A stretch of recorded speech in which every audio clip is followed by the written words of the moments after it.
and with his government. Notwithstanding the fact that even before the handshake, I had that good cordial relationship. In fact, the handshake cemented that relationship. We have a by-election in Bonchari. It did happen that ODM and Jubilee have both got candidates. Once it happened, there was no going back, because it would have been impossible for either party to actually remove their candidate. And we have been campaigning under very difficult circumstances, with a lot of intimidation and with a lot of problems on the ground. Last night, I was having dinner with Mzee Ongeria, Madam Janet Ongera, the county MP, and the county MP for Migori, Pamela Odhiambo, in my house. Around 7:30, the police stormed in, about 50 of them, with a Tia Maria vehicle, and they actually broke down my gate and came in that I was having a meeting in my house before the curfew hours were over. I found it a very sad thing for this country, because I am not a governor by accident. I was appointed, I was elected by the people of Kisii County. Over 1.3 million people, they elected me. In fact, overwhelmingly, because the candidate who was number 2, I beat him by about over 100 votes. Over 100,000 votes. So what happened was an issue that when the police were asked, they said that they had been given instructions from somebody who is very senior in the office of in the Ministry of Interior. That is not the way to run a country. I have been a permanent secretary in the office of the president. I was in charge of personnel management for about 5 years for this country called Kenya. And I didn't see decisions taken like that, which are decisions that under normal circumstances should not be taken like that. We are a peaceful, loving country, and protocol should be followed, especially the house of the governor, where he's having his own private visitors, and then wrong information is given that he's having a meeting there.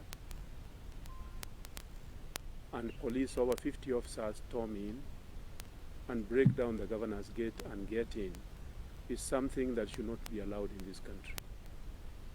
I'm calling my president, whom I love very much, to put a stop to this, because the elections come and go. As leaders, we are all transitory. We stay in positions for a certain time and we move on, but the democratic institutions in this country must be maintained. I think I would want to stop there. I would ask Honorable Janet Ongera if you can come here and sit here and also say a few words. Thank you very much. I'll answer your questions later.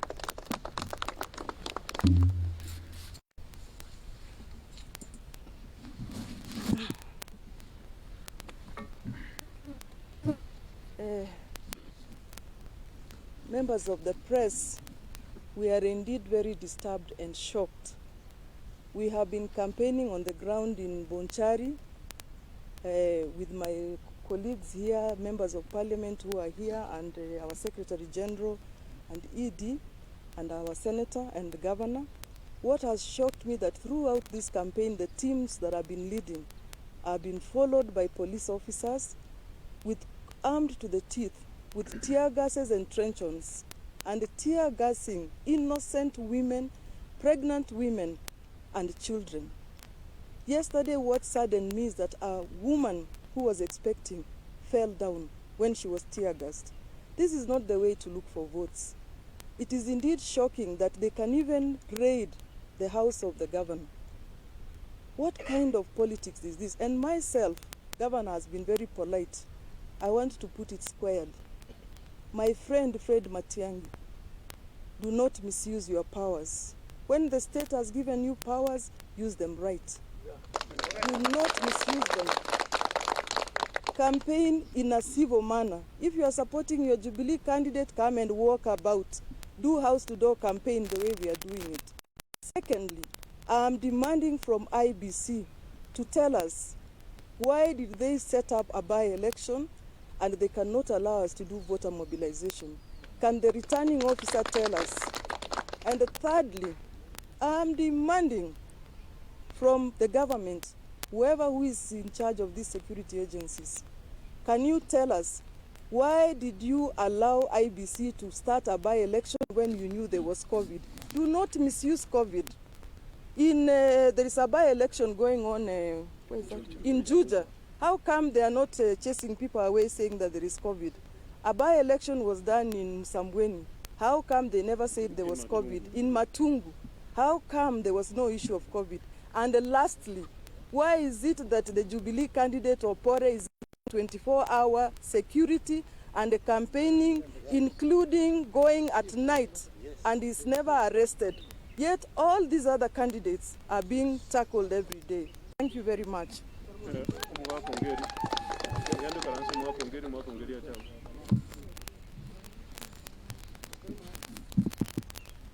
Members of the press. It's okay, it's okay. Oh, it's okay. Members of the press. It's very unusual of me to address the press. What I witnessed last night, a very humble dinner we were to have at the residence of the governor. And unknown to us, within the curfew hours, before the curfew hours, we'd not gone beyond 7:30 to 8.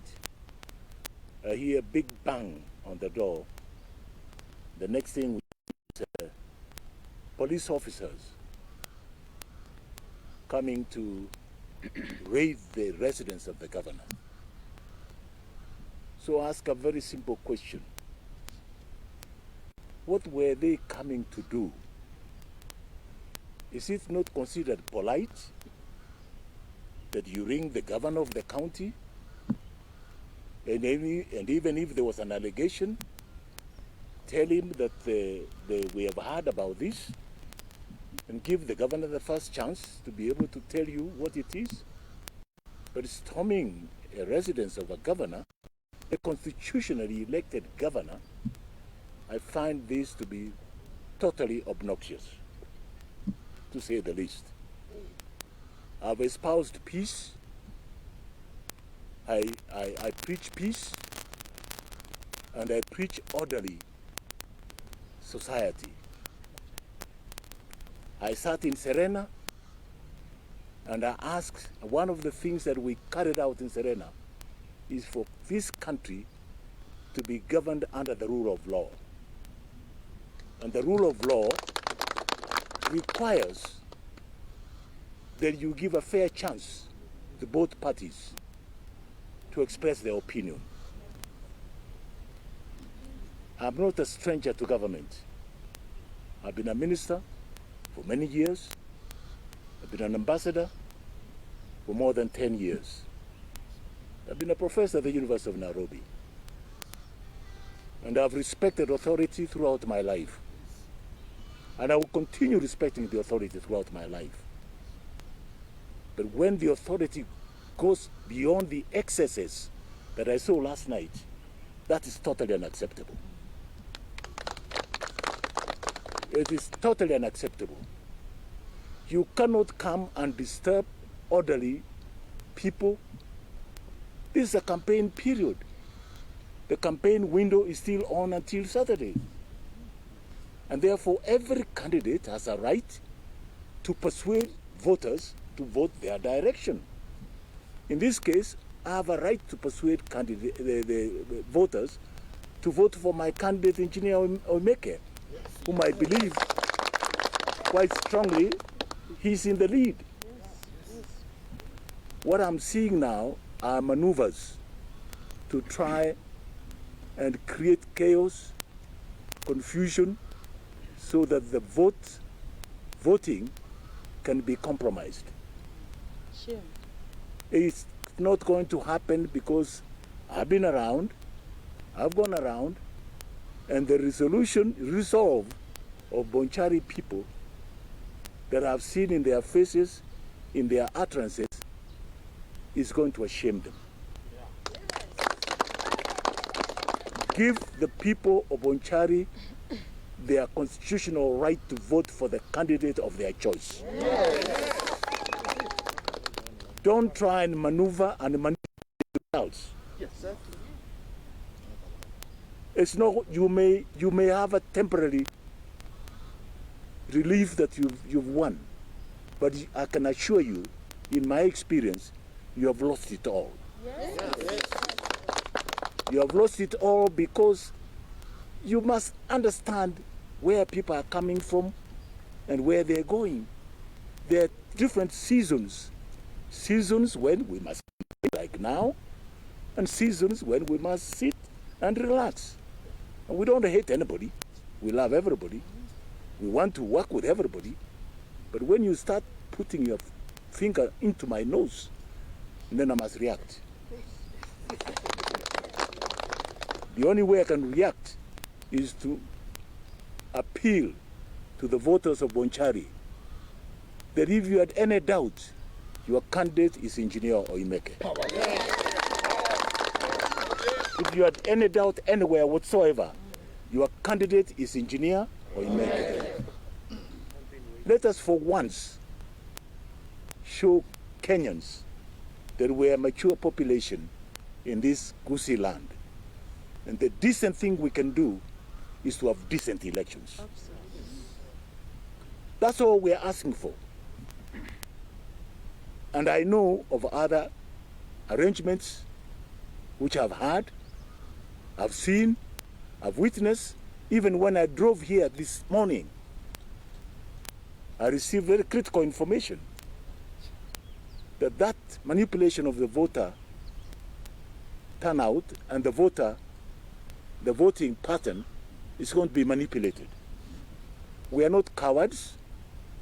We have been there in these elections before many times. We have won and we have lost. So we know the art of winning and the art of losing. So we're not strangers to these processes.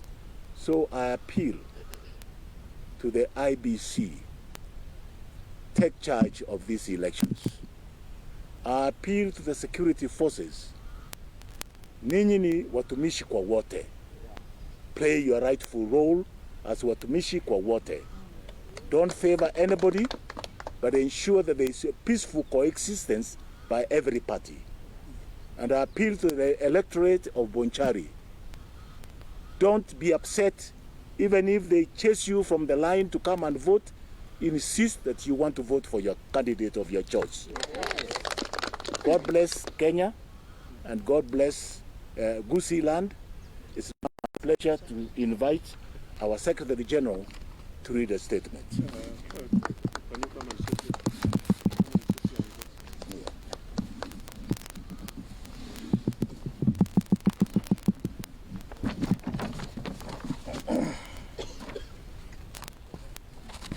Thank you very much, members of the press. First, let me begin by acknowledging the work that has been put in this campaign so far by the ODM team here in Kisii land, led by His Excellency Governor Ongwae, our women rep, Lira Ba there, Mama Odhiambo from Migori, our senator, and everyone who has been involved in this campaign, including our MCAs. You have done a tremendous job so far in the face of very serious challenges that we have been following very closely. I want to say that we have seen similar efforts by people in the state to influence the results of elections, most recently in Matungu. And the most painful thing is that people know that this party is in a relationship with the Jubilee Party. as the party headquarters, we have tried to insist that in fact we can have healthy competition between our handshake partners without necessarily harming the relationship that exists between the two political parties. But the information we're getting here is that we are being pushed to the wall. I want to say as the SG of this party that if Matungu was a slap in the face, Bonchari is going to be the straw that breaks the camel's back. We are not going to allow that state resources can be used in order to intimidate, to break up our campaigns, and most ridiculously to even attack our governor in his residence. It is something that is shameful, and we must say that it is shameful. As a party, we are never going to be intimidated by anyone. You will kill us on our feet. I said we will never walk on our knees. You will kill us when we are standing.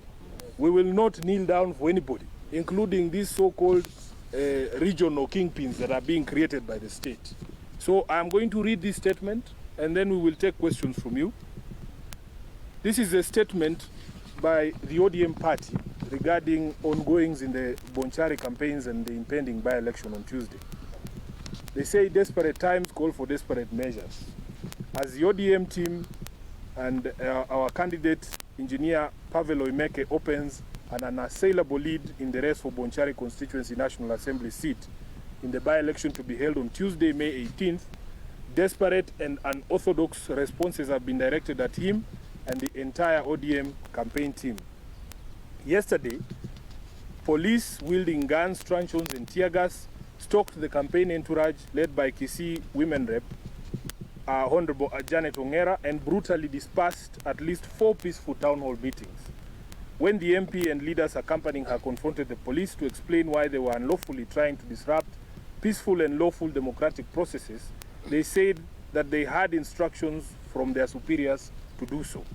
Later at 8 p.m. last night, armed police under the command of the OCPD raided Governor James Ongwae's residence as the governor was having tea with Senator Ongeri and Honorable Ongera. The governor, being a good host, invited the police boss to join in the tea, to which the officer declined. Asked what his mission was, the OCPD said he had been informed that an unlawful assembly was taking place at the governor's residence, which they had come to disperse. The governor asked that, having ascertained that there was no such meeting, the police chief should withdraw his police contingent, but the latter insisted they would not leave until the 2 legislators had left the governor's residence. The foregoing are not isolated incidences. Last evening, a businessman, Mr. Makori, was arrested on accusation that he was supporting our candidate, Engineer Oimeke. He is currently still in police custody. On May 4th, 2021, the MCA for Yana Ward in Bonchari constituency, Honorable Vincent Moisabi, was arrested and taken all the way to Keroka police station after an altercation with the assistant chief of Bogita sublocation.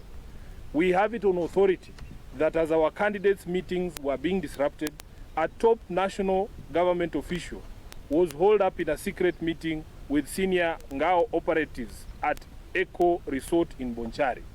In the meeting, the following instructions were given to the police: that the officers are to completely disrupt campaign meetings held by the ODM candidate, Honorable Oimeke; that they are to shadow all poll and tallying agents of the ODM candidate and monitor their moves and arrest them if necessary; that they are to arrest all agents and coordinators of the ODM candidate on the eve of the election date, especially anyone linked to Governor Ongwae; that chiefs and Nyumba Kumi leaders and members have been given instructions to start going house to house in their villages, where they will be bribing and trying to instruct voters to vote for the Jubilee candidate. We wish to appeal to the people of Bonchari not to be intimidated. The victory is definitely theirs. These people have already sensed defeat, and you guys have been there before. In 1993, you prevailed and you will prevail again. To those who think that they can become community leaders through brutalization and subjugation of their own people, we wish that they refer to history. As ODM, we have never been cowed, we are not now cowed, and we shall never be cowed. Yes. Now, I want to add a point of information that in fact my office, through the executive director of the party, had written a letter to IEBC specifically setting out some of these incidents, including pronouncements by people in the provincial administration, specifically the chiefs, that the government has a candidate in this election. As far as I know, a cabinet secretary is not under our constitution allowed to be a member of any political party. Yes. So you cannot claim that as a cabinet secretary you have a candidate in Bonchari. If you want to be a politician, please take off your cabinet secretary title, and then kuja ukutane na wanaume na wanawake kwa kiwanja. Lakini mtu ambaye anajificha nyuma ya bunduki, mtu ambaye anajificha nyuma ya kirauni, mtu ambaye anajificha nyuma ya polisi na tear gas, huyo sio mwanasiasa. Huyo sio mwanasiasa. Lazima tuwaambie serikali kwamba wale ambao wameajiriwa na serikali, awe ni waziri, awe ni chifu, awe ni polisi, wajiondoe katika siasa za Bonchari, waache wananchi wa Bonchari wachague mbunge ambao wanamtaka. Kwa hayo mengi, wacha nimrudishie governor, atajibu maswali ambaye mko nayo, na kama mna yale ambayo mnataka sisi tujibu, tutajibu. Asante sana. Thank you very much. Thank you very much. Thank you very much, SG. Thank you very much, SG. I would want to talk in Kisii. Are there, before I ask any questions, are there the ones from Kisii stations, are your things here? So I'll talk in Kisii. Esaba gusiba minte smwaika, especially aba gusiba Kisii County, one governor eno James Ongwae. Igonde iga ngichane terero otole no mugaka Professor Samongeri, tole nangina bantu mo county MP Janet Ongera, nindene na omo MP o Migori Pamela Odhiambo, nindene Secretary General ya ODM omo Sikesfuna, nindene Executive Director ODM omo Sikongwen, nindene Timothy Bosire Treasurer ya ODM, ninde na baraya ba MCA leader of majority na ba MCA leader of majority one ne candidate ya ODM nere Pavel Mekenoara igonta gete ko bate yaba gusi inga chikure kya Bonchari ye korore kananga abantu mbale batagete guchira ne chinguru ekiagera last night ensa ya monenu usu ya botuko igona arenge no mugako ngeri na arenge no mongina Janet Ongera na arenge no mu county MP o Migori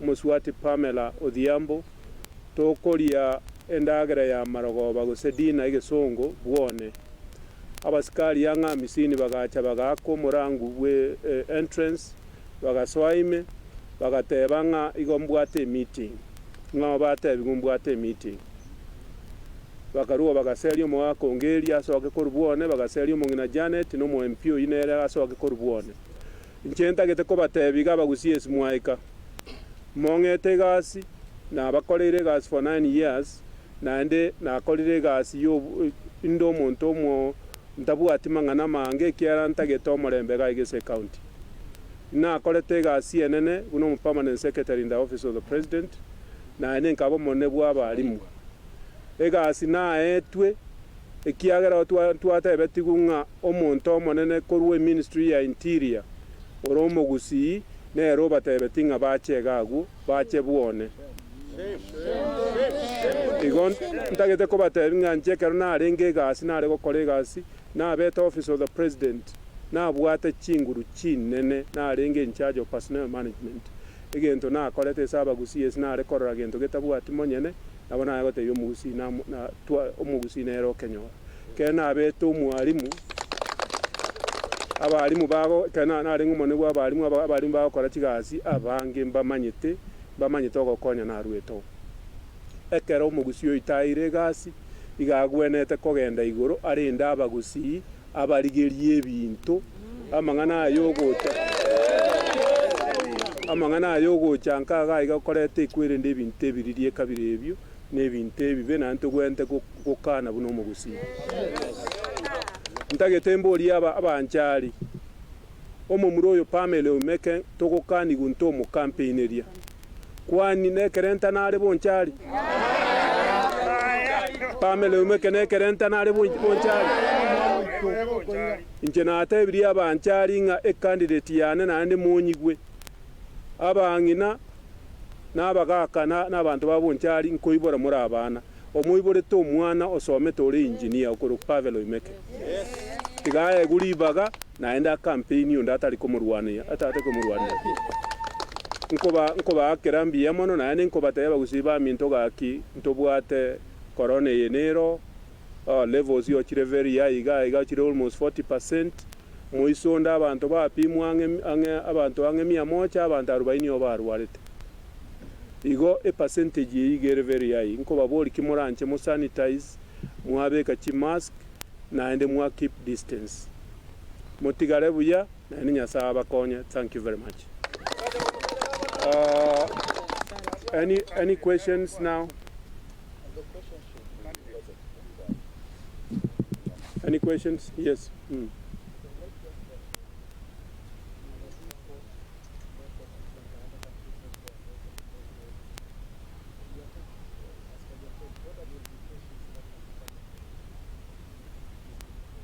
You know, Kisii is a peace-loving people. And you are dealing here with Bonchari is a fairly cosmopolitan constituency because Bonchari is the only constituency in this country, in this county, that has actually got all the Kisiis. Everybody has bought land in Bonchari. People have built there, and those are very peace-loving people. They are not stupid. They are extremely intelligent, and anybody who thinks that they would use state resources in the final hours to give people so that people are paid in order to vote for somebody, I think they should think twice because those are extremely intelligent people. As for the intimidation was unnecessary. Like the Secretary General has indicated, you can have friendly fire. The two candidates are doing fairly well on their own right, and they are handshake candidates. So whoever would have won should not have worried the handshake fraternity. So we should have allowed friendly fire. What has now happened is you have made people like the governor of Kisii County who is talking here, who doesn't like this type of talk. For 9 years, you have never had me talk like this. But desperate times call for desperate measures. And I have been left with absolutely no option other than to do what I've done. And I want to indicate that if this continues, I will not stop here.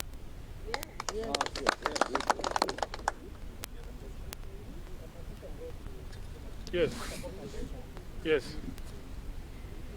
To the IEBC. Yes.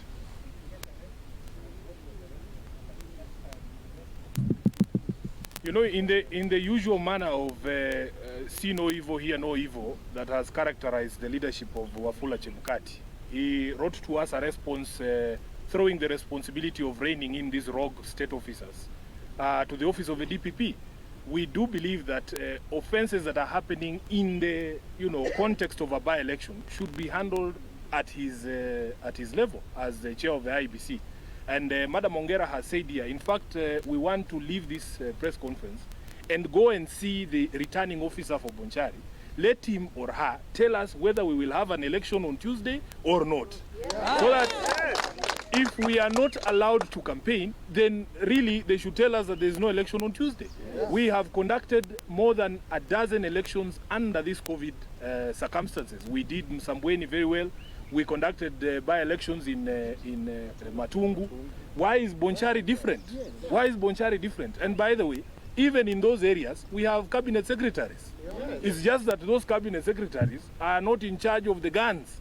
And that is why the CS here has taken advantage of his docket and pointing the guns at people who are essentially his friends. So we have to say, and say categorically, that it is the responsibility of the IEBC. Use of state resources is an election offense. And it is the responsibility of the IEBC to rein in on electoral offenses. We want to say on record that in the event that the results of these elections are affected by the conduct of the police, by the conduct of the CS, then we as ODM will not accept those results. We will not accept those results. And I have said, and I want to repeat, we as a party have been faithful in the journey that we have taken together with our friends in Jubilee. We raised concerns about the conduct of the state in Matungu, which is what I want to call a slap in the face. If they do the same in Bonchari, it is the straw that will break the camel's back. Sawa sawa? Yes. Aye. Thank you very much, ladies and gentlemen. Thank you.